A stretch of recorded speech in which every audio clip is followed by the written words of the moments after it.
Olá, pessoal. Muito boa noite a todos. Nós estamos aqui no Espírita Info mais uma vez, trazendo temas espíritas em debate. E hoje nós trouxemos um convidado que já esteve aqui conosco outras vezes, né? Nosso amigo Fábio. O Fábio hoje vai trazer para a gente, vai discorrer um pouco sobre seu ponto de vista sobre o fundamentalismo religioso. Existe isso no movimento espírita? É o que ele vai trazer para a gente um pouquinho aí, uns 20 minutinhos que ele vai falar para a gente, e depois a gente parte, como sempre, para a nossa conversa aqui com os amigos presentes. Para dar início, eu vou pedir a Beth que faça uma prece para a gente. Amigo Jesus, ser espírita nos faz feliz, porque encontramos um caminho de luz e compreensão para a nossa jornada. A conexão com o mundo espiritual nos traz a certeza de que não estamos sozinhos. Em cada estudo, em cada reunião, encontramos respostas e um propósito maior para as nossas vidas. Abençoo o Fábio, responsável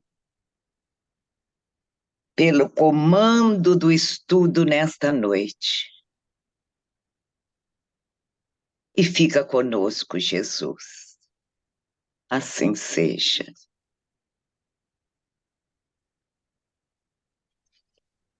Então, Fábio, fique à vontade de compartilhar conosco aí sua apresentação. Se você quiser, pode se apresentar também aí, logo no início. Tá bom? Fique à vontade. Certo. Boa noite a todos e a todas. É um enorme prazer e uma grande alegria poder participar aqui desse momento de discussão que sempre vem nos oferecendo um tema em formato de interrogação para o qual muitas vezes a gente não tem uma resposta pronta, né? Por isso que é sempre oportuno a gente falar apenas 20 minutos, porque os 40 restantes estão a cargos dos companheiros e das companheiras aqui presentes, né? Mas essa pergunta, né, existe fundamentalismo religioso espírita?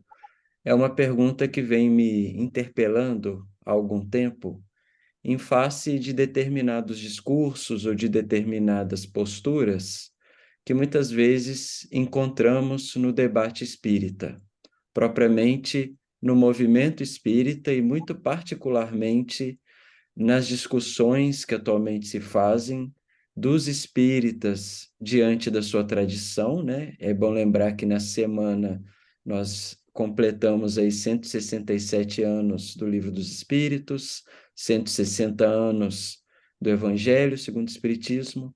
Então, como que a comunidade espírita se coloca diante da sua tradição e muitas vezes com uma postura que pode parecer um tanto quanto sectária, um tanto quanto fundamentalista, um tanto quanto intolerante, enfim. Então, esses sintomas, digamos assim, da comunidade que eu pertenço, né, que é a coletividade espírita, já vem há algum tempo me chamando a atenção para uma reflexão em torno do tema do fundamentalismo. Então, eu vou apresentar aqui algumas ideias bastante preliminares como ponto de partida da nossa conversa. Então, primeiro, eu queria, assim, trazer as balizas mais gerais do que nós estamos chamando aqui de fundamentalismo, tá? Que é um termo que tem um contorno histórico-cultural preciso e que precisaria ser bem compreendido para que a gente possa, talvez, tentar aqui trazer alguma aproximação com a doutrina espírita. O fundamentalismo, ele é o nome dado historicamente ao movimento religioso surgido nos Estados Unidos no início do século passado.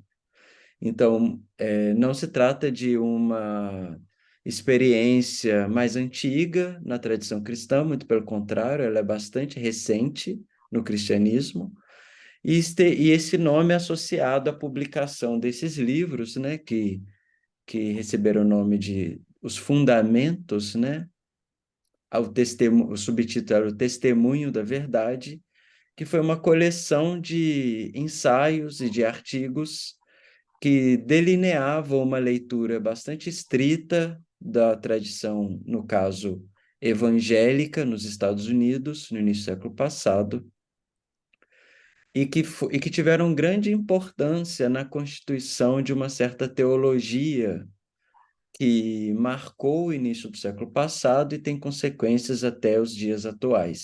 Só como curiosidade, essa obra, Os Fundamentos, né, que tiveram como autoria diferentes pastores ligados especialmente à Igreja Presbiteriana e à Igreja Batista nos Estados Unidos, foram naquela época produzidos no número de 3 milhões de unidades que eram distribuídas gratuitamente entre as pessoas de fé americanas. Então, 3 milhões de unidades de um livro, ainda mais no contexto há mais de 100 anos atrás, certamente não é pouca coisa, né? Mas o que exatamente essa perspectiva advoga de novo ou de específico dentro do pensamento cristão? É uma corrente teológica que propõe um retorno à interpretação literal e estrita das Escrituras, com a manutenção de dogmas do passado e de práticas conforme aparecem no texto bíblico. Então, o que isso é importante a gente entender?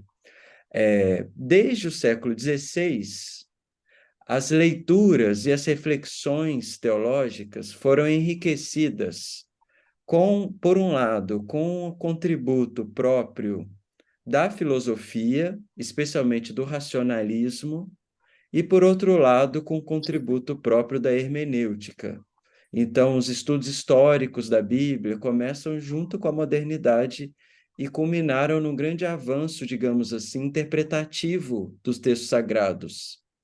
O que os fundamentalistas estão propondo é romper com qualquer chave cientificamente, historicamente, culturalmente informada de leitura da Bíblia, e um retorno à leitura literal. Então, o texto sagrado, a Bíblia, não é mais um símbolo, e não é mais um mito, não é uma narrativa construída a partir de esquemas míticos próprios das literaturas antigas, mas é um documento que espelha literalmente a palavra de Deus.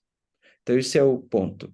Segundo ponto, justamente, que justifica esse movimento é a reação ao que a gente chamaria de modernismo teológico, ou seja, resposta ao iluminismo, resposta à ciência, resposta às questões colocadas pelo próprio movimento protestante nas suas origens, contra o engessamento do pensamento cristão. Você teve no século XVIII e XIX um movimento teológico chamado liberal, também ecumênico, muito mais tolerante, muito mais afim ao diálogo com a ciência e com as outras áreas, como a filosofia. Essa tradição que vai culminar com o século das luzes, né, com o iluminismo, dentro da teologia, vai ser rechaçada de forma reativa pelo movimento fundamentalista. Então, eles vão contra a teologia liberal, inclusive depois a gente pode até voltar a conversar, muito dessa teologia liberal eu entendo ser parte do que a gente poderia chamar de uma teologia espírita, mas também não só isso, eles também vão refutar a teoria do darwinismo, que no início do século passado estava forte, cada vez mais, né? A teoria do evangelho social, né, que é uma espécie de precursora do que aconteceria depois na América Latina, sobretudo no seio do catolicismo, da teologia da libertação, né? Que é uma igreja engajada nas questões sociais, e do próprio espiritismo, que também, enquanto movimento espiritualista nos Estados Unidos, era um movimento assim com nuances, digamos assim, progressistas. Então, o movimento fundamentalista é uma resposta reativa a todas essas frentes que estavam num debate teológico da época. Em síntese, o fundamentalismo trabalha com o ideal de pureza ou de purismo, né? Então, o texto ele é a palavra de Deus e ele deve ser interpretado na sua materialidade mais estrita, né? Ao arrepio de qualquer noção científica, antropológica, cultural, não vem ao caso. É a leitura literal. Aqui eu já não preciso nem dizer o quanto isso é estranho, porque o que é literal numa época não é literal em outra, né? Mas era assim que se pensava. O que se pressupõe uma ideia de ortodoxia, ou seja, de uma leitura correta e unicamente correta. Então, essa é a leitura correta. Finalmente, só para encerrar essa primeira definição, o movimento teológico fundamentalista não incide, começa, né, com o movimento de renovação do cristianismo evangélico americano, mas depois ele se torna uma tendência que vai entrar em outras tradições religiosas. Então, você pode pensar no fundamentalismo hindu, no fundamentalismo islâmico, no fundamentalismo judeu, desde que compartilhe essas características. Se organiza como uma adesão radical a esses princípios e que, por isso, não exclui nem mesmo a violência como forma de defesa desse modo de vida. Isso, então, assim, a violência simbólica e a violência também física, né? Porque ele acaba pressupondo também a ideia de uma guerra santa ou de uma batalha, né? Que pode estar no campo do discurso, mas também pode entrar para a arena política, para a arena social também. Então, essa é a ideia geral do fundamentalismo, tá? É assim que a gente está entendendo o fundamentalismo aqui. Mas existe um fundamentalismo espírita? Então, eu não vou, assim, já falei que eu não vou responder, mas eu vou trazer algumas questões para a gente pensar. Existe uma ortodoxia espírita, no sentido de que a gente vai pensar uma interpretação única e correta da doutrina espírita? Ou seja, existe uma sistemática espírita que não é possível ser questionada ou ser modificada? O que filosoficamente a gente chamaria de dogma? Faz sentido pensar em pureza doutrinária, um termo que eu ouvi muitas vezes no movimento espírita, né? A ideia de pureza doutrinária, isso é puro, isso é impuro. O que significa ser fiel a Kardec? E, finalmente, há interpretações dissonantes, divergentes, simultâneas, elas são necessariamente incorretas? Elas não são bem-vindas para a discussão? Então, assim, dependendo de como a gente responder essas perguntas, nós vamos dizer que existe uma perspectiva fundamentalista no Espiritismo. Eu queria destacar que essas noções, por exemplo, a ortodoxia, no sentido que eu enunciei agora há pouco, a única interpretação correta, pureza doutrinária, fidelidade a Kardec e o monopólio de uma única interpretação, a princípio não me pareceria consentâneo com o próprio caráter progressivo da doutrina espírita. Porque é diferente de uma interpretação cristalizada no tempo, de uma certa perspectiva de compreender a relação entre homem e Deus, né? Uma perspectiva teológica cristalizada no tempo, a doutrina espírita se compreende como uma revelação que está sendo revelada. Ou seja, existe um caráter progressivo da doutrina espírita e que avança. Daí também uma certa afinidade que o espiritismo deveria ter com uma metodologia científica, né? Mas, antes de encerrar, eu queria também fazer uma distinção aqui entre o que eu chamo de fundamentos e o que é o fundamentalismo, né? Então, eu até coloquei aqui as imagens históricas do chamado Pentateuco espírita, né?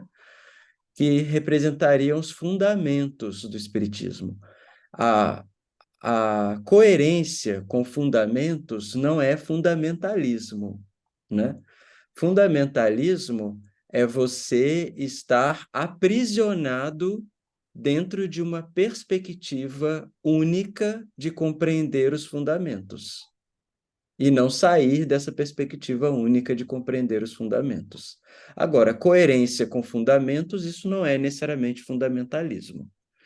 Então, eu diria que por fundamentos, o Espiritismo tem fundamentos. Então, eu enunciei aqui 3, que eu acho que certamente haveria outros, só para a gente pensar.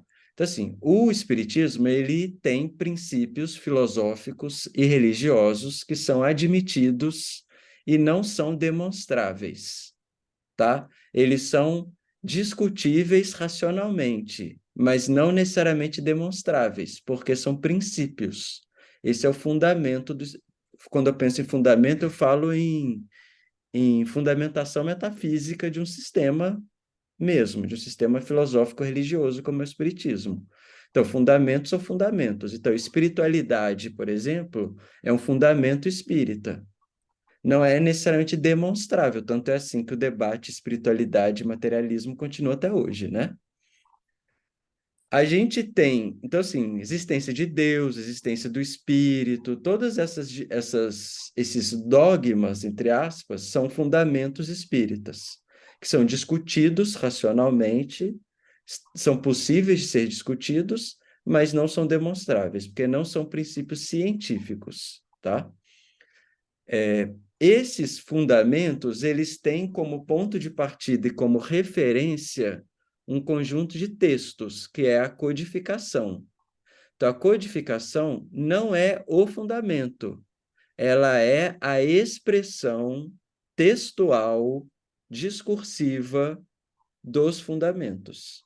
Então, já tem um segundo grau de compreensão aqui. E o terceiro fundamento é a filiação à tradição judaico-cristã e ao repertório espiritualista ocidental. Isso também é fundamento espírita. Então, assim, que o espiritismo se alinha a uma tradição religiosa judaico-cristã, isso me parece básico, isso me parece pontos pacífico, digamos assim, na compreensão, pelo menos da face religiosa do espiritismo, tá? Agora, fundamentalismo é, digamos assim, a deterioração desses fundamentos. Então, se você, em vez de pensar em princípios, começa a eleger práticas ou interpretações que você considera corretas, e todas as demais que estão fora da ortodoxia estão na heresia, né? Então, você passa a ter o sectarismo e a divisão.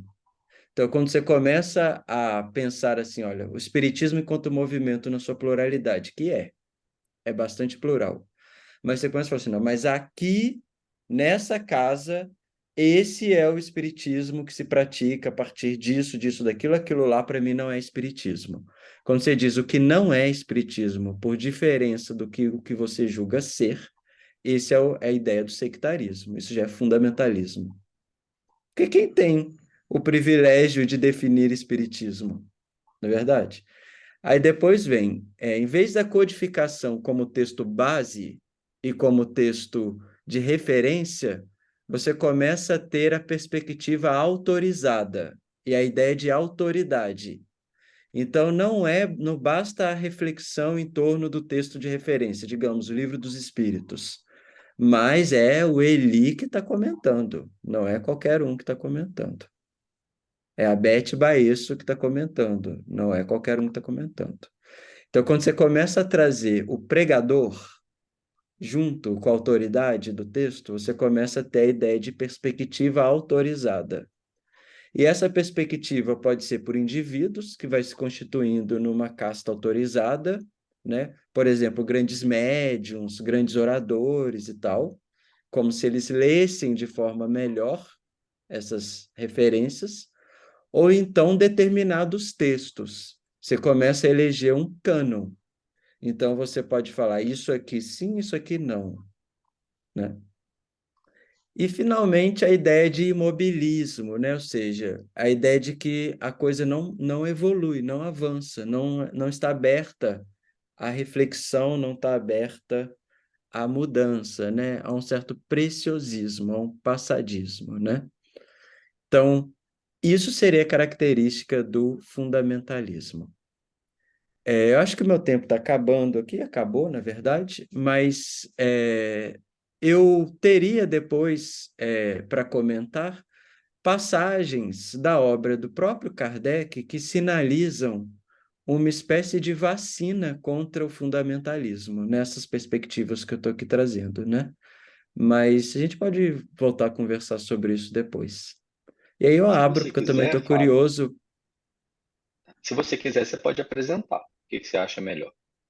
Então eu vou apresentar só mais 2 slides, que é rapidinho, só para vocês verem, que eu acho que é legal como complemento. Então, assim, por exemplo, aqui nesse livro Caráter da Revelação Espírita, né, um texto fundamental da Gênese, Kardec, vou ler só os grifos, porque é isso que nos interessa. Todas as religiões tiveram seus reveladores, e estes, embora longe estivessem de conhecer toda a verdade, tinham uma razão de ser providencial, porque eram apropriados ao tempo e ao meio em que viviam. Então, Kardec compreende a revelação como sendo, de certo modo, filtrada, representada, rebatida pelo filtro, pela lente da cultura. Então, a consciência da lente da cultura é um antídoto contra qualquer perspectiva fundamentalista ou qualquer pretensão de ortodoxia. Porque, como há sempre uma apropriação ao meio e à cultura, o que acontece? Ninguém tem a interpretação ortodoxa. Ninguém. Todos são aprendizes. Todos são intérpretes, né? Então, Kardec fala textualmente: é injusto se lhes lance anátema em nome da ortodoxia, porque dia virá em que todas essas crenças estão diversas na forma, mas que repousam realmente sobre o mesmo princípio fundamental, se fundirão numa grande e vasta unidade. Kardec está falando de outras religiões, né? Mas eu estou trazendo a discussão aqui para as discussões internas do próprio Espiritismo, né? E o outro, que é um texto de 64, na Revista Espírita, Kardec fala assim: a religião, ou melhor, todas as religiões sofrem, malgrado seu, a influência do movimento progressivo de ideias. Então, lendo a história do cristianismo, por exemplo, certamente a gente vê uma evolução nas perspectivas de compreensão do próprio cristianismo. Então, nem mesmo o catolicismo que Kardec discute, por exemplo, no céu e inferno, é o mesmo praticado hoje. Então, assim, quando a gente lê o céu e o inferno, Kardec faz uma revisão da doutrina católica, né, da doutrina cristã tradicional, sobre céu, inferno, purgatório, não sei o quê. Isso já mudou da época de Kardec até hoje. Inclusive dentro do catolicismo, das religiões reformadas e tal. Então, assim, nem essas religiões deixaram de evoluir, muito menos o espiritismo deixará de evoluir, né? Então, seria estranho que a igreja tivesse se reformado e o espiritismo tivesse ficado parado no tempo, né? Então é isso, gente. Eu acho que eu encerro assim, porque eu quero discutir, conversar com vocês. Muito obrigado pela atenção. Deixa eu... Agradecemos, Fábio. Também queremos conversar. Vamos começar nossa conversa, então. Quem quer iniciar aí? Um comentário, uma pergunta? Podem ficar à vontade. João Márcio?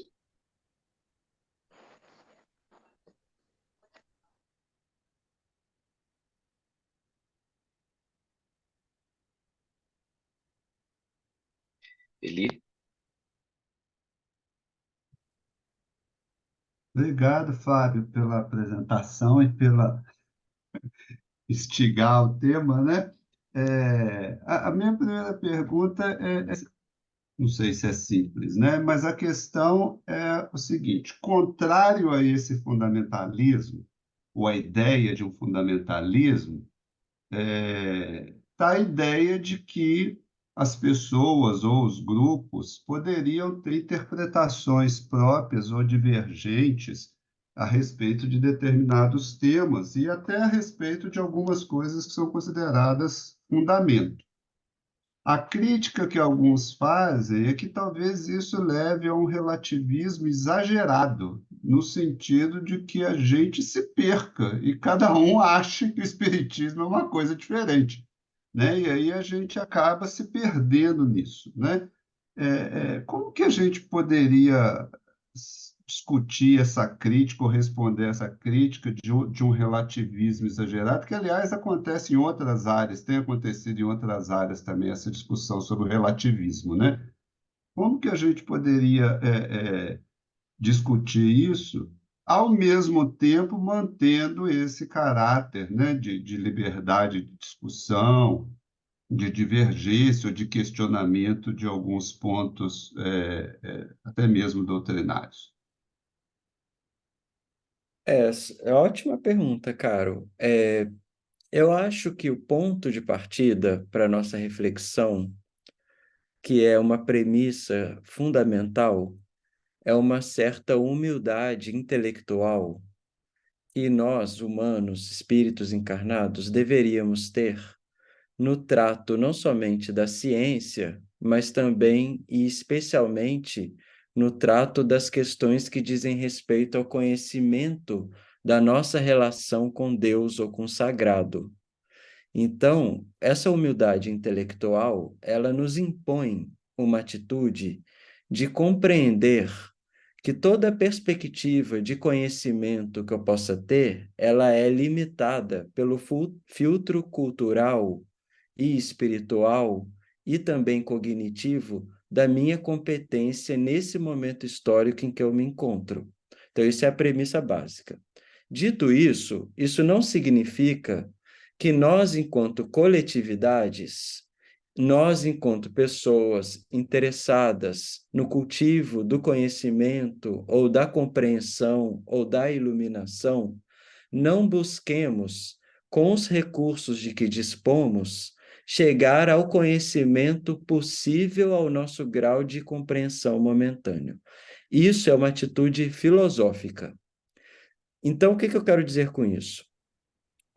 No que diz respeito a essa ciência maior, que é a ciência da nossa relação com Deus, digamos assim, que é o conhecimento religioso, nós estamos tateando ainda num processo que nos aproxima da compreensão. Só que esse processo, ele pode ser assim seguro quando nós nos precavemos com determinadas práticas que são saudáveis não só na ciência, mas também no espiritismo. Por exemplo, Kardec dava muita atenção ao que ele chamava de controle universal dos espíritos. Controle universal dos espíritos não é estritamente uma metodologia científica à luz do que nós entendemos ciência hoje, mas é uma aposta no conhecimento compartilhado pela coletividade. Então, o conhecimento compartilhado pela coletividade e admitido como verdadeiro pela coletividade é um conhecimento mais seguro do que aquele conhecimento que é o ímpeto, o impulso individual de uma pessoa, de uma mente ou de um espírito. Isso é um princípio filosófico.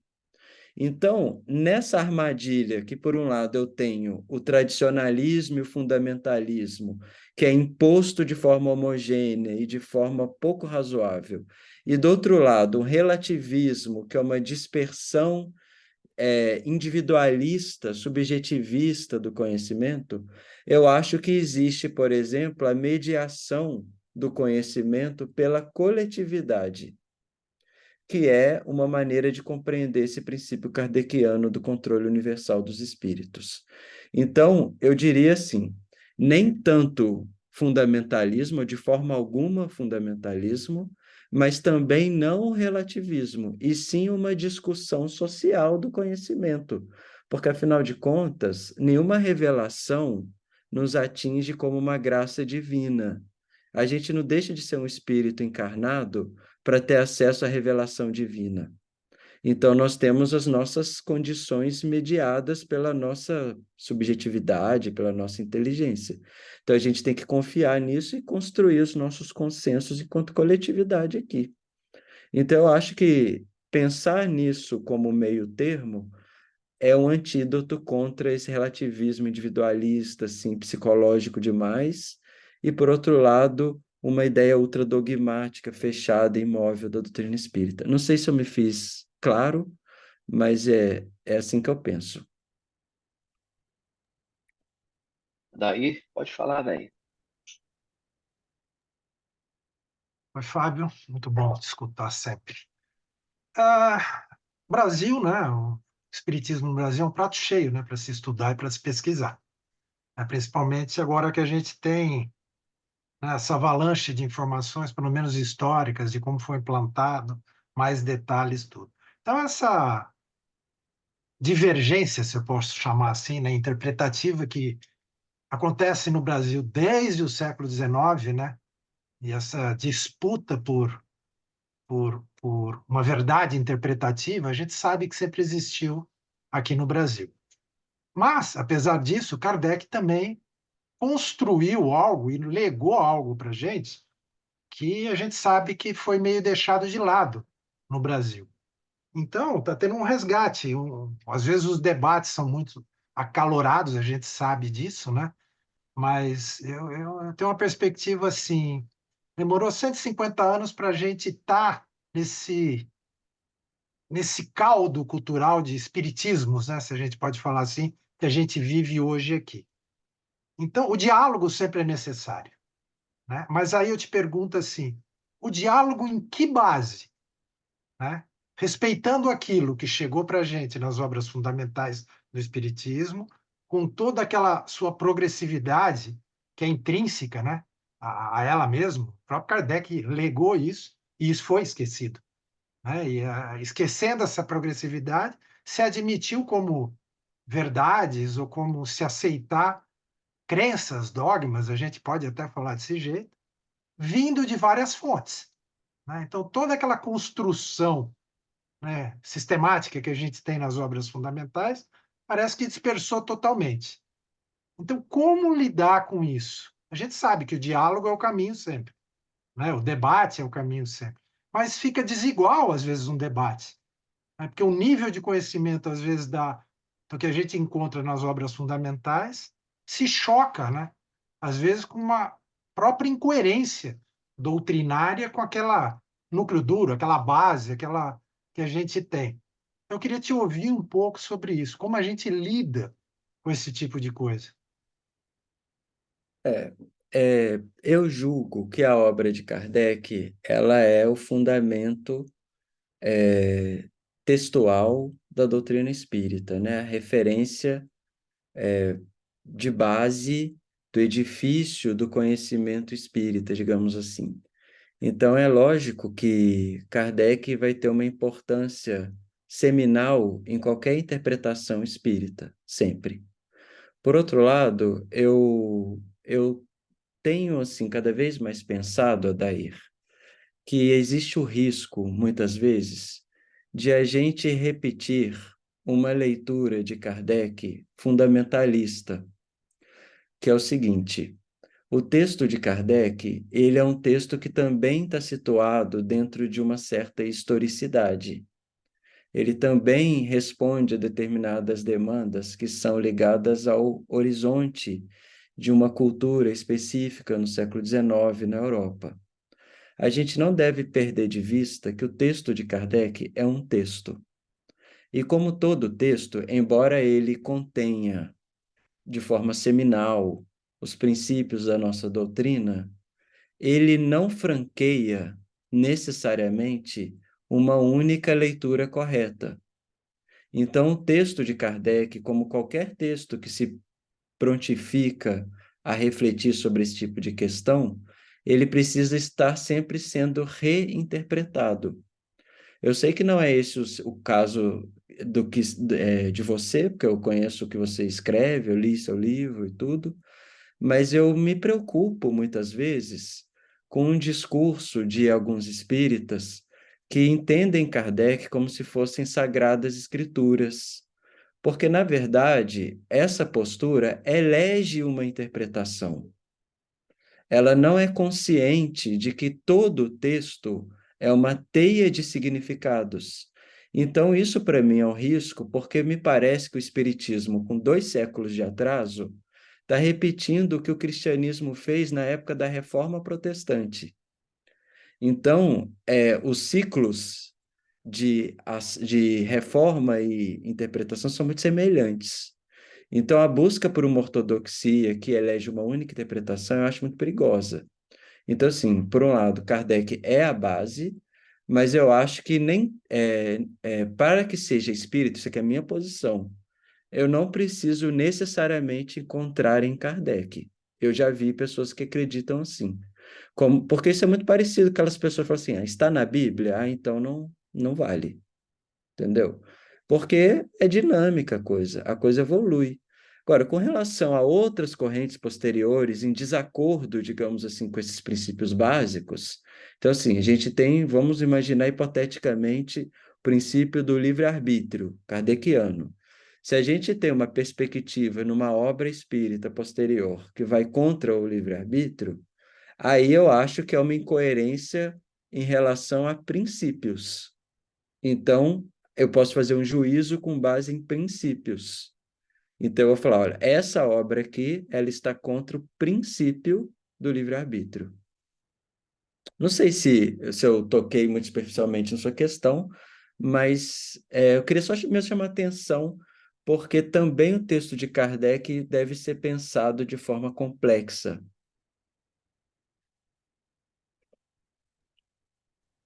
Ricardo, que vai falar com a gente.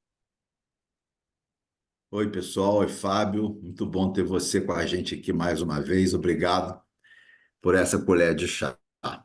A gente está sempre brigando com as palavras. O problema, quando a gente examina qualquer coisa, é o sentido que a gente dá ao termo, né? Você colocou uma maneira de entender o fundamentalismo. Nesse aspecto, eu não vejo fundamentalismo no movimento espírita. Porque se nós pegarmos os fundamentos da doutrina espírita, não há problema com eles. E eu vou até estender um pouco, vamos pegar o que está na introdução do Livro dos Espíritos, item 6. São mais ou menos 30 e pouquinhos parágrafos. Em cada um desses, Kardec expõe um princípio. A gente pode reler, não vai haver problema com companheiro nenhum, com movimento espírita nenhum, seja de um lado, seja de outro, e não há discussão. Então, nesse particular, não há fundamentalismo. Por quê? Porque todos nós refletimos, apresentamos as nossas teses, discutimos, aceitando aquilo que está ali, da forma que está ali. Não há problema. O problema surge em questões secundárias, que a gente dá um peso muito grande, mas que são secundárias, porque não fazem parte, não estão ali, por exemplo, no item 6. Kardec não as considerou essenciais. Tanto que não colocou lá. Exemplo, colônias espirituais à moda de nosso lar. Não está lá. Isso não é uma questão de fundamento espírita. Isso é uma ideia apresentada por um autor espiritual, que alguns veem com simpatia, outros não. Então, eu penso, acreditar ou negar isso não é uma questão fundamentalista. É a teoria das raças adâmicas, não é? Nunca foi problema no movimento espírita. Agora, de um tempo para cá, está sendo. Aliás, de um tempo para cá, tudo está sendo problema no movimento espírita, não é? Mas também não é uma questão de fundamento. Kardec não colocou isso no item 6. Isso foi uma ideia que veio posteriormente, que alguns companheiros acham que a gente não precisa lançar a mão de migrações de espíritos para explicar a evolução terrestre. Outros veem com simpatia, acham muito importante. Isso não é um fundamento. Então, nesse particular, se nós considerarmos a essência da doutrina, aquilo que é o núcleo duro da filosofia espírita, não há problema. O problema há em desdobramentos, e aí sim, alguns se fixam alguma coisa que Kardec disse, e que hoje a gente já pensa de forma diferente, etc. Mas vem um outro problema, já mais próximo de nós, com as obras mediúnicas do século XX. Até que ponto a gente está sendo fundamentalista, e aí a palavra fundamentalista a gente tem que dar um outro sentido a ela, quando a gente se pega uma dessa obra, uma dessas ideias, e faz delas um cavalo de batalha. Por exemplo, a transição planetária, conforme apresentada em livros mediúnicos recentes, e que as pessoas estão achando que aquilo é daquele jeito. Então, não há aí um fundamentalismo baseado numa obra, mas isso não está nos fundamentos espíritas. Não, não está. Então, nesse particular, não se pode falar em fundalismo. Mas se a gente ampliar o conceito de fundalismo, talvez dá até uma outra palavra para isso, que eu não sei qual é, mas a ideia é essa. Pegar algo que é apresentado secundariamente, o que foi por Kardec, o que é hoje, e fazer disso, querer fazer disso, um novo princípio espírita. E aí sim a gente tem problemas, aí a gente tem discussões, aí a gente tem controvérsias, às vezes até um pouco ríspidas e desagradáveis. Então, eu acho que toda a questão está, ao responder essa pergunta, da gente dizer o que realmente a gente está querendo entender como fundamentalismo. Se for uma fixação, uma ideologia patológica, neurótica, doente, dos princípios básicos, não vejo. Não vejo isso no movimento espírita. Agora, se for de questões secundárias ou de obras mediúnicas, eu acho que aí a gente pode expandir a ideia e aí sim a gente pode ter alguns problemas, tá? É o que eu trouxe apenas para a gente esquentar aí as ideias. Obrigado. Eu acho que, sem dúvida, né, a gente deve fazer a distinção, como eu falei no início, entre os fundamentos. Eu acho que coerência com fundamentos não é fundamentalismo, né? Então, buscar ser coerente. Então, assim, o princípio espírita do amor e da caridade, isso é um princípio. Então, buscar coerência com isso, para julgar os discursos que se dizem espíritas, isso aí é simplesmente coerência, não é fundamentalismo. O fundamentalismo tem a ver com a eleição dogmática e intolerante de uma única leitura de um conjunto de textos, né? Então, então assim, historicamente é isso. Há fundamentalismo no espiritismo? Talvez eu até concorde com você, Ricardo. Eu acho que o nosso movimento ele é mais plural, diverso e tolerante do que intolerante, monolítico, homogeneizante, institucionalizado. Então, o espiritismo, acho até que ele consegue ser menos fundamentalista, até porque nós refletimos o texto de forma mais aberta, porque essa é a essência da nossa doutrina. Mas eu acho que existe um risco, e eu acho que existe uma tendência de intolerância em alguns discursos espíritas, que tocam em questões que, como você muito bem colocou, não são fundamentais. Então, você deu um ótimo exemplo, a questão das colônias espirituais. Isso não faz parte dos fundamentos do espiritismo, mas qualquer leitura que afirme categoricamente que a sua interpretação é a única correta, seja a favor das colônias, seja contra as colônias, isso é uma leitura fundamentalista. Se eu falo assim, olha, é, isso aqui, por exemplo, toda essa perspectiva, essa interpretação sobre as colônias espirituais, isso aqui está errado porque isso fere a ortodoxia espírita, isso é fundamentalismo, porque não me parece, honestamente, que a gente tenha ferramentas suficientes, a não ser uma leitura estrita da codificação, para negar contribuições que tenham sido vindas, por exemplo, na literatura posterior do século XX. Negar categoricamente, como se aquilo fosse herético e somente aquilo anterior admitido fosse ortodoxo. Então, assim, eu não acho que seja majoritário no espiritismo, mas eu acho que existe um risco, sim, de que a gente não se aperceba sendo fundamentalista, né? Mas eu concordo, isso não é essência, isso não é fundamento do espiritismo. Mas as querelas religiosas, Ricardo, na tradição cristã, não discordavam dos fundamentos do cristianismo. Se a gente olhar, por exemplo, no cristianismo, seja da igreja primitiva até a última reforma dos protestantes, você vai ver que os fundamentos são concordantes. O sectarismo se coloca justamente nas periferias, no detalhe, entendeu? Então, o fundamentalismo vai fazer cavalo de batalha de questões que não são essenciais.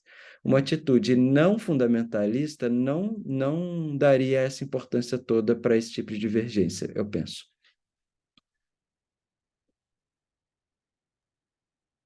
Paulo? Oi, pessoal, boa noite. Fábio, muito obrigado. O pessoal também, né? Eu sempre gosto de agradecer, porque esses tempos de TED são muito profícuos, né? Essa hora e meia. Eu acho que eu teria duas colocações, uma menos problemática e a outra talvez mais problemática ou desafiadora. Primeiro, uma reflexão a respeito da natureza dos textos chamados kardecianos, né, que são um misto de revelação mediúnica e reflexão kardeciana.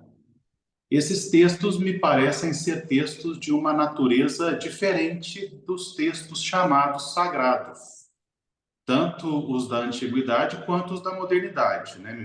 Obviamente, me vem todos os textos da igreja cristã primitiva, a Bíblia, enfim, a Torá. Esses textos têm uma natureza mística, eu diria com um certo cuidado, uma natureza mais poética, no sentido de que eles são muito generativos, permitem mil e uma interpretações, né? Os textos, alguns também modernos, como o Livro dos Mormons, que é menos, né, menos místico, sei lá, né? Ou até os textos da Ellen White, que também deixam E aí eu não estou falando da literatura mediúnica espírita, eu estou falando dos textos ditos ou chamados kardecianos. Eles me parecem ter uma natureza diferente dos chamados textos sagrados, o que, para mim, dificulta o fundamentalismo. Dificulta o fundamentalismo, não é? Você tem uma estrutura literária, uma textualidade que inclusive permite uma conversação aberta entre as expressões, quando Kardec diz um conceito numa obra mais nova, você vai na obra mais antiga e aquele conceito não tem uma significação tão diferente, né? Então, enfim, alguma coisa para a gente refletir nesse sentido de que um movimento no sentido do fundamentalismo espírita é uma coisa muito difícil assim, a gente precisa, é claro, prestar atenção e aí é por isso que eu digo que talvez essa outra ponderação seja mais polêmica. O que eu vejo, e ando falando isso com muita ressalva, é um fundamentalismo cientificista ou um movimento que eu caracterizaria como fundamentalismo cientificista que se insurge contra um certo fundamentalismo kardeciano que eu não vejo, né? E aí, Fábio, né, você me desculpa e demais, eu não tenho nenhuma pergunta para fazer, né? Eu queria saber se você me entende um pouco, pessoal também, e o que você acha disso? Primeiro, essa coisa, eu vejo que há uma dificuldade de ser fundamentalista sendo espírita, não é? E aí, concordando com todas as suas ponderações, por exemplo, outro dia eu fiz uma fala nesse sentido, Kardec tem princípios, mas, por exemplo, que não podem ser demonstrados do ponto de vista da ciência positivista.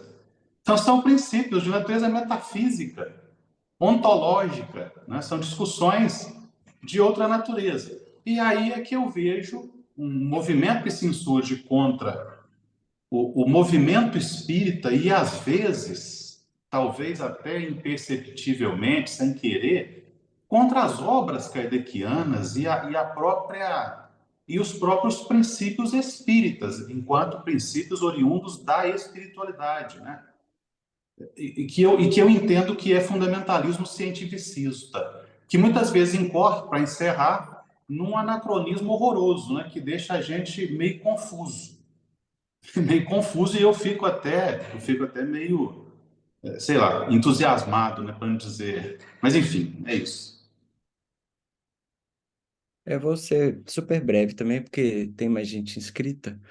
Eu concordo. Os textos de Kardec não têm exatamente a mesma natureza que os textos do Velho Testamento ou do Novo Testamento, né?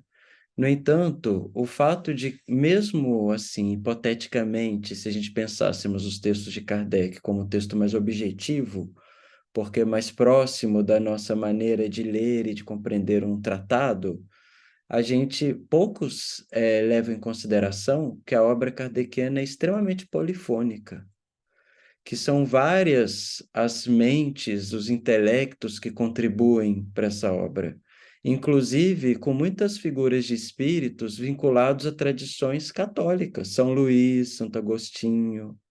Então, assim, qual é o peso dessas leituras? Qual que é o valor? Qual que é a importância? Então, assim, só mesmo esse caráter polifônico do texto já é suficientemente problematizador para uma leitura literal, né? Porque o fundamentalismo é a leitura literal. Então, por exemplo, você tem determinados textos no Evangelho segundo o Espiritismo que falam em castigo divino. Você vai interpretar literalmente isso? Uma leitura fundamentalista? Sim, poderia, né? Mas, se eu falo, até o texto de Kardec, ele é suficientemente complexo e sugere uma hermenêutica, e quanto mais nos afastamos da época dele, maior vai ser esse esforço de interpretação, assim como aconteceu com os textos da Torá, do Novo Testamento também. Ora, com relação a essa questão científica, honestamente, eu nem saberia como comentar. Me parece que a gente precisaria refinar um pouco mais a noção de ciência, sabe? Eu sinto que muitas vezes, quando se diz assim da cientificidade do espiritismo, no movimento espírita, não estou falando assim em círculos de estudos avançados, tá?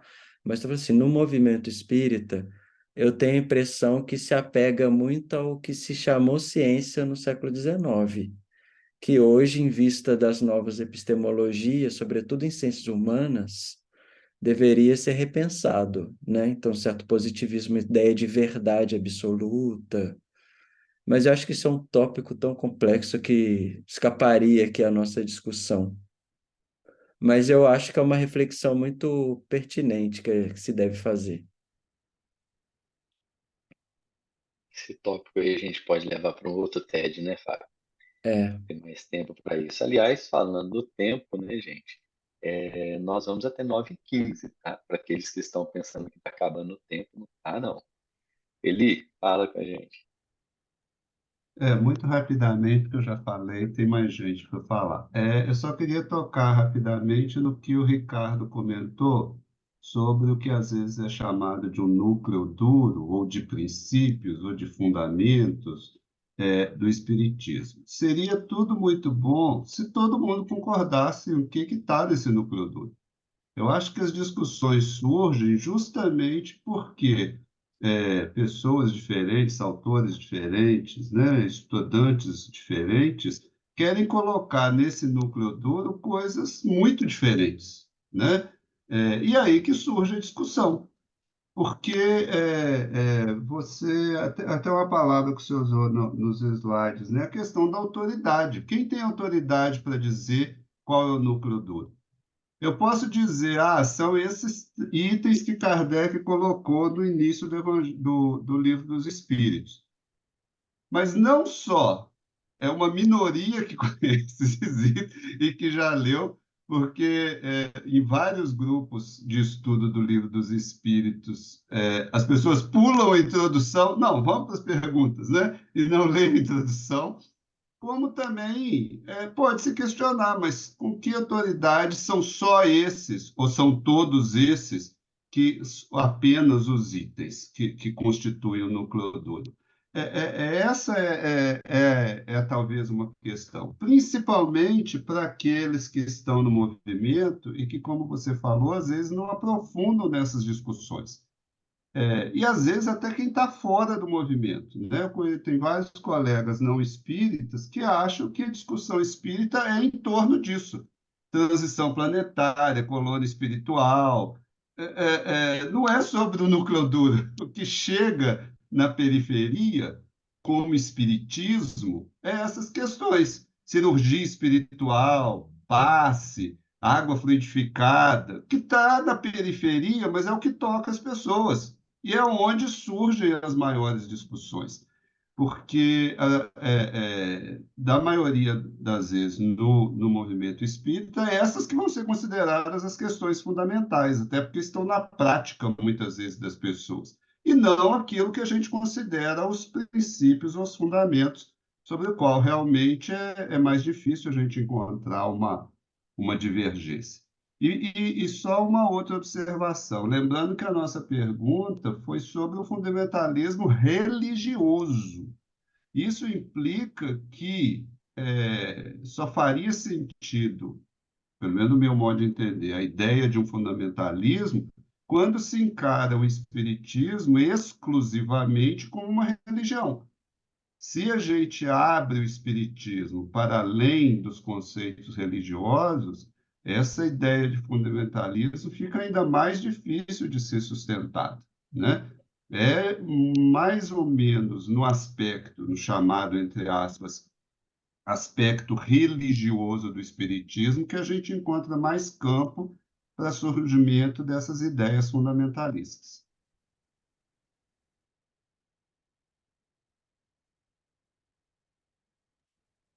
Quer fazer algum comentário, Fábio? Não, Se eu não, acho que eu concordo.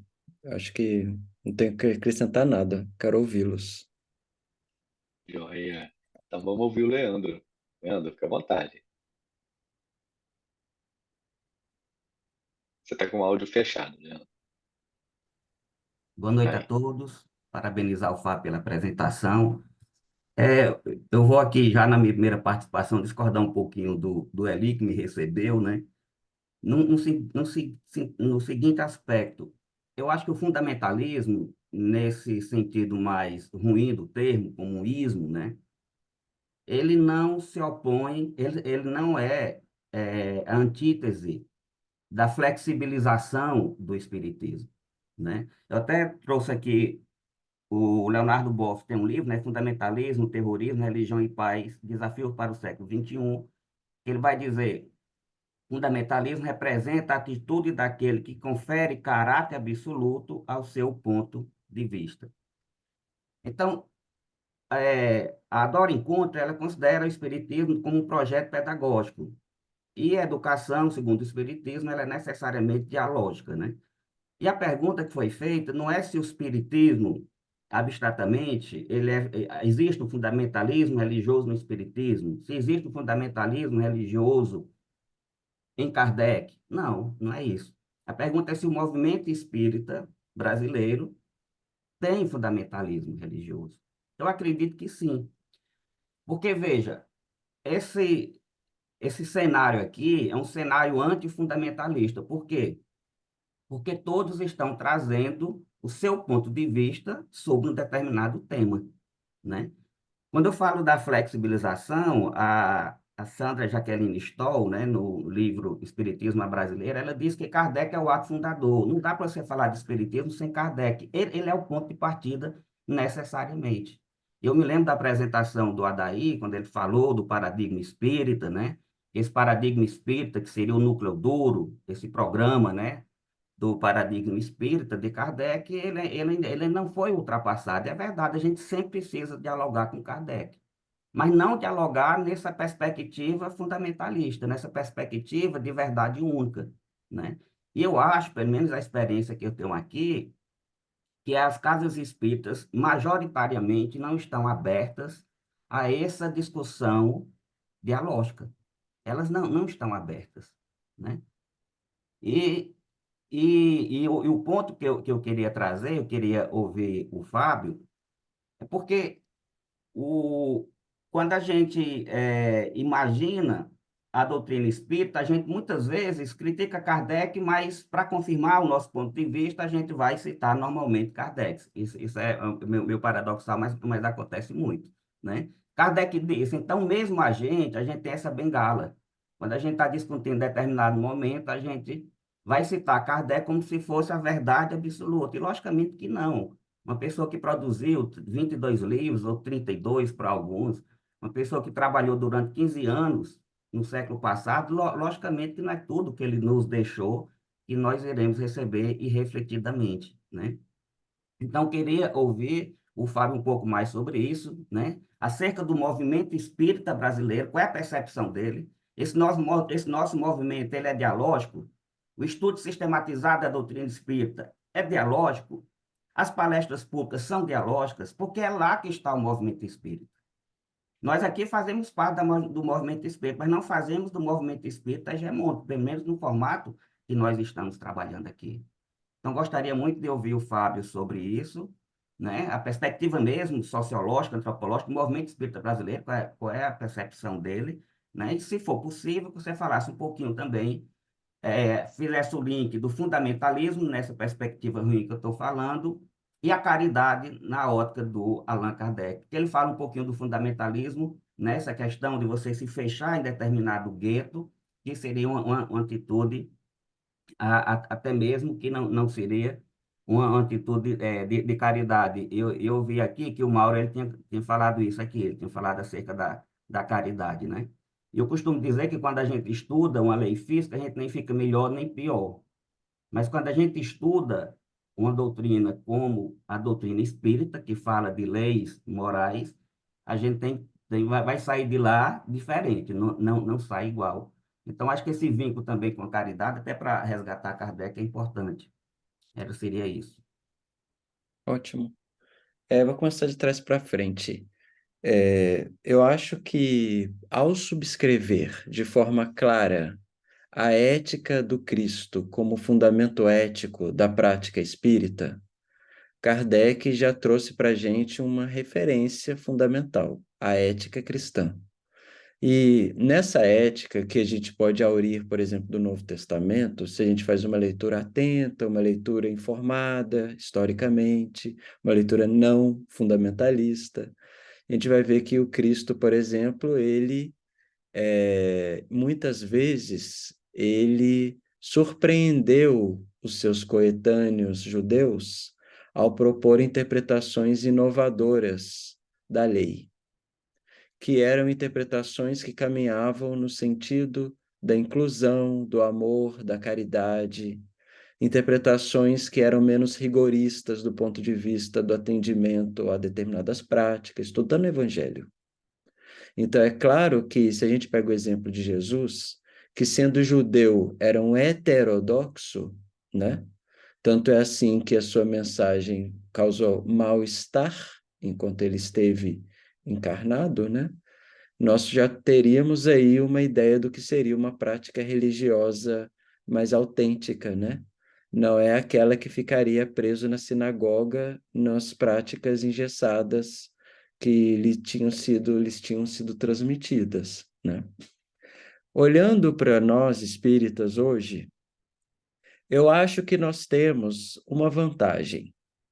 Eu acho que, por um lado, a maneira como o movimento espírita se organizou historicamente, inclusive no Brasil, permitiu uma horizontalidade de experiências religiosas, e aqui eu estou no campo mesmo do espiritismo como fenômeno social religioso, uma horizontalidade de práticas sob o mesmo guarda-chuva ou guarda-sol da doutrina espírita, que é em si mesma contrária a qualquer princípio fundamentalista. Então, a ideia de que os centros espíritas possam ter a liberdade de serem espíritas e cada um dar sua coloração à prática espírita, isso para mim é uma vantagem do movimento espírita, por um lado.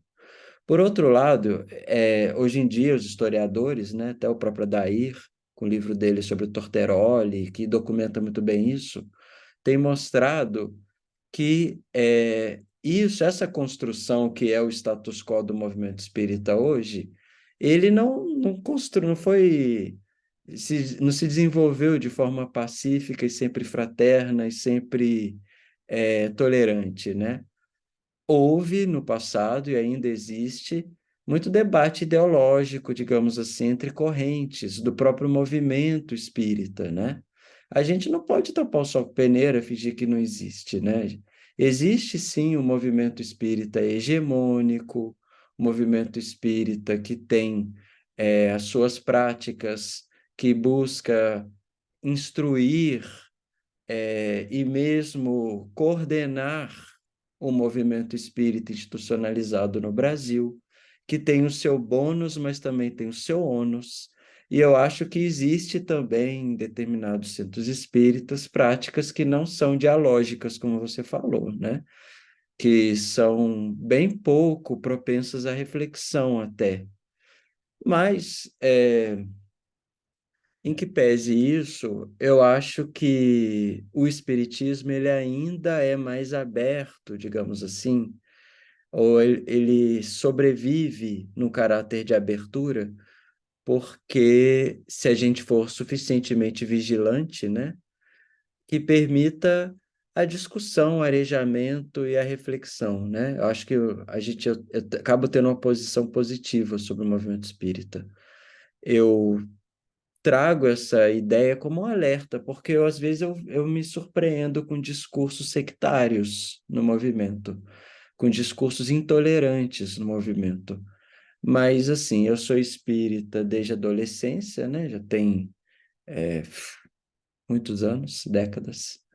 E eu tenho notado isso mais nos últimos anos, infelizmente. Não sei se o advento das redes sociais, com seu caráter polêmico, acentua esse tipo de discussão, mas eu tenho notado, assim, nos últimos anos, mais intolerância do que antes. Mas eu ainda acho que a gente tem um potencial de compreensão plural e diversa do movimento. Bom, vamos ouvir aí o nosso amigo João Márcio. Boa noite, meu povo.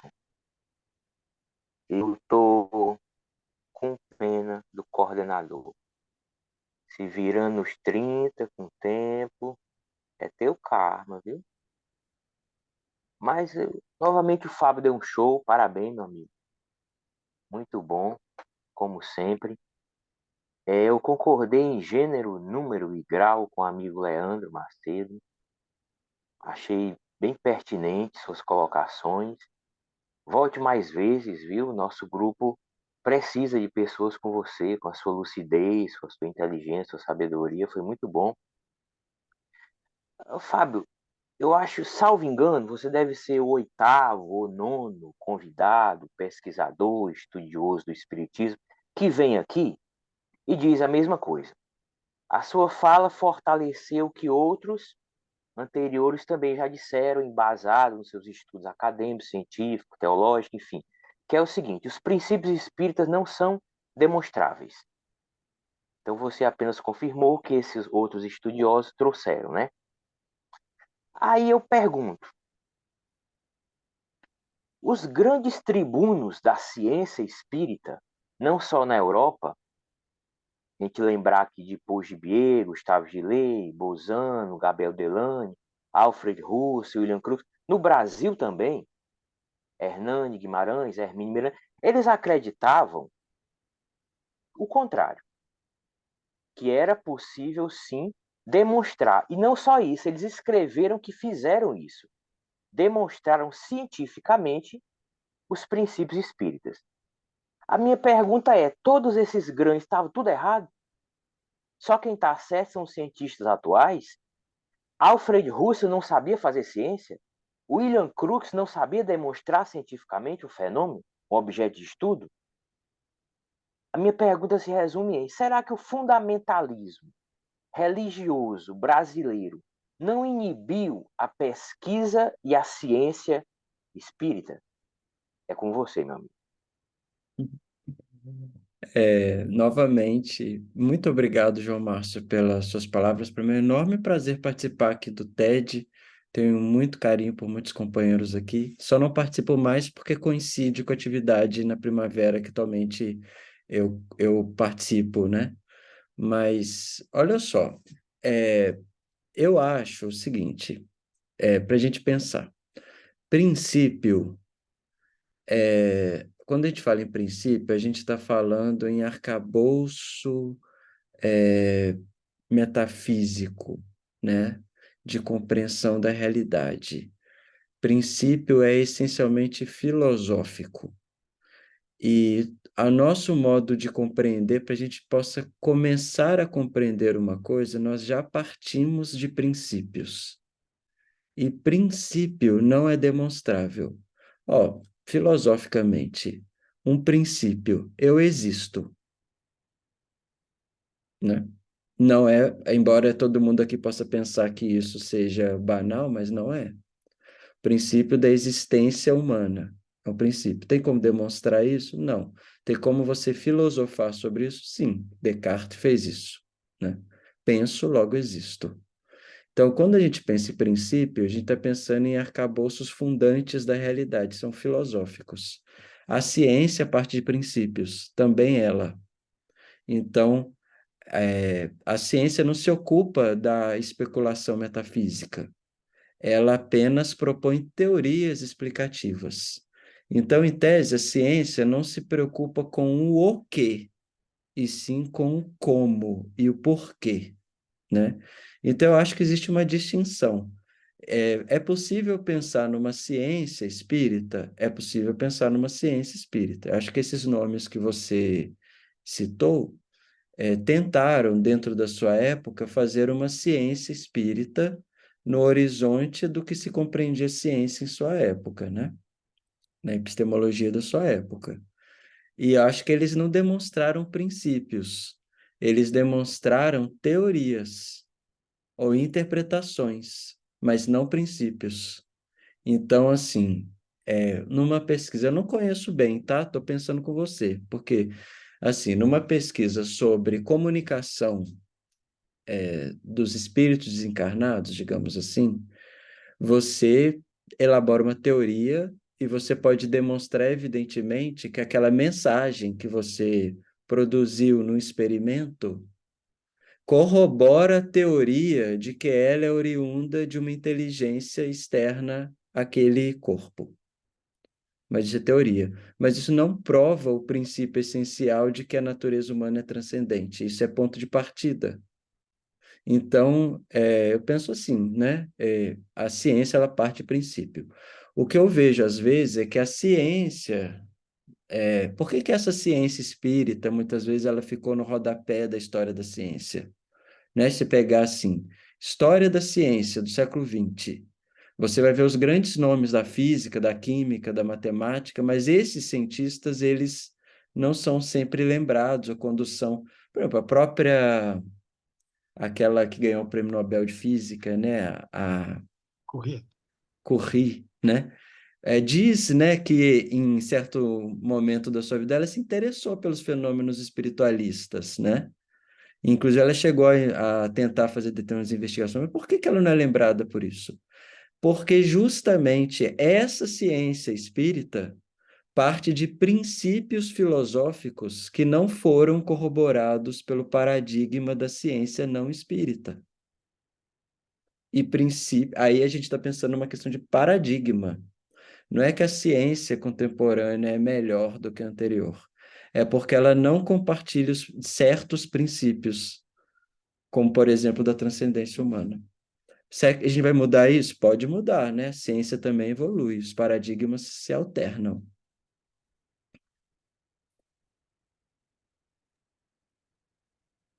O Elias, ele tinha levantado a mão. Eu não sei se o comentário dele já foi contemplado. O Leandro, com muito mais propriedade que eu, já mandou o recado. Então tá joia. Nós estamos encerrando o tempo, mas o Adair está tanto tempo com a mão levantada ali que até cansou, né, Adair? Vamos encerrar com você então, Adair. Fala. Vou procurar ser bem breve para dar espaço para o Fábio falar, quero ouvir. Fábio, ciência do século XIX, Kardec entendia que era filosofia com consequências morais, acho que é uma unanimidade, pelo menos aqui para a gente.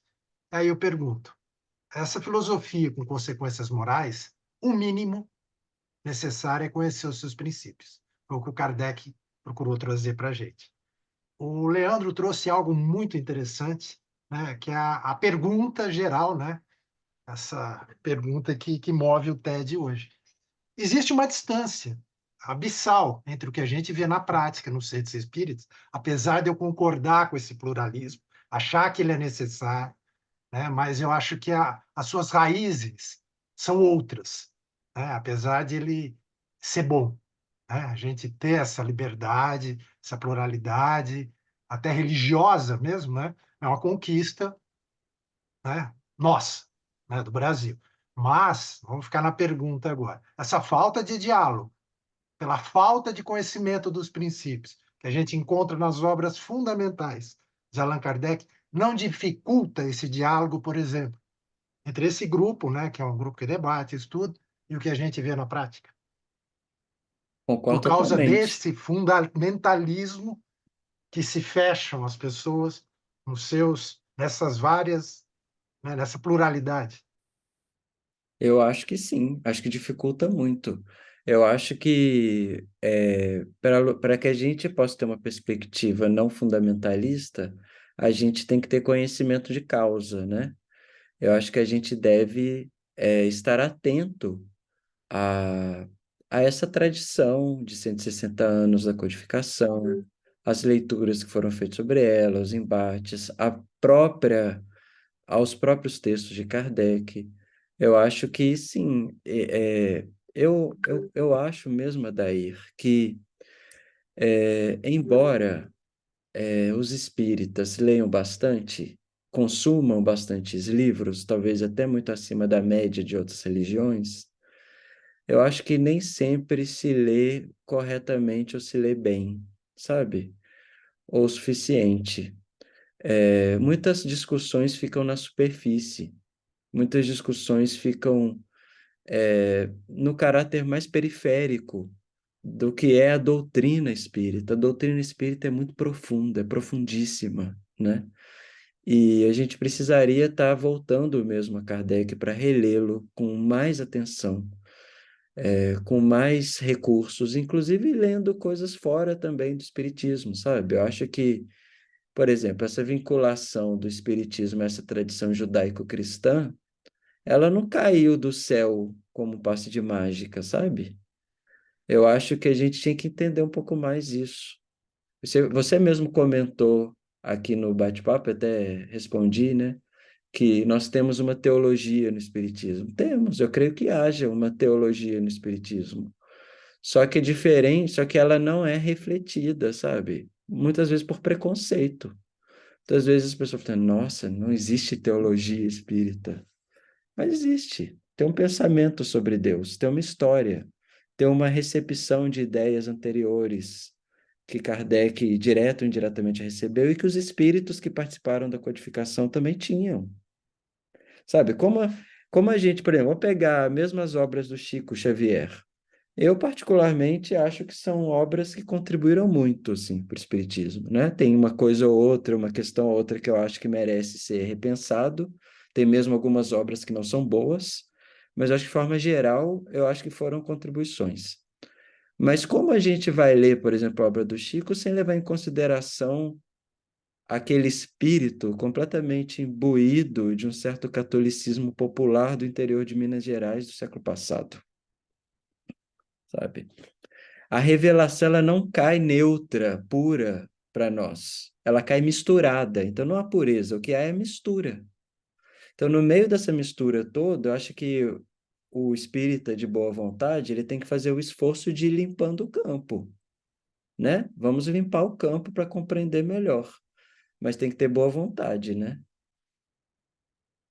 É isso. Muito obrigado, gente. Gostei demais de conversar com vocês. Não sei se respondi a tudo que se queria, mas assim, eu aprendi muito com as provocações e com os comentários de vocês. Valeu. Sabe, a gente que agradece. Acho que eu falei em nome de todos aqui, quando eu digo que é um prazer recebê-lo aqui todas as vezes, né?